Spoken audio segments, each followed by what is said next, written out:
Камп за мигрантите во Гевгелија кои преку импровизиран перон ќе се качуваат на воз кон Табановце. Ситуацијата со големиот број мигранти кои од Грција преку нашата јужна граница доаѓаат во Македонија е ставена под контрола.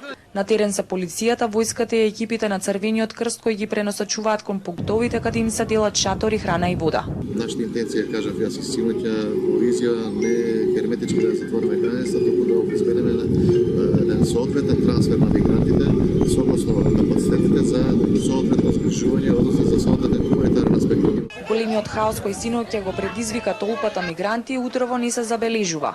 Денес на железничката станица во Гевгелија е тивко и мирно. Само купиштата ѓубре останаа да сведочат за илјадниците мигранти кои што вчера пристигнаа овде. Поголемиот дел отпатуваа со вонредните возови кои што тргнаа рано утринава кај Табановце, додека останатите беа испратени со автобуси. Според информациите од железничката станица, утрово кон Табановце заминале 2 воза со над 1000 мигранти. Нови возови ќе бидат пуштени во текот на денот. На дивиот премина македонско-грчката граница денеска се пропуштија и последните 100 мигранти кои чекаат да влезат во земјава. Дел од нив сведочија дека се соочуваат со проблеми. Најпрво полицијата не зароби и удрија тројца луѓе. Ни рекоа дека ќе не однесат во полициска станица да ни земат податоци и потоа ќе одиме за Србија.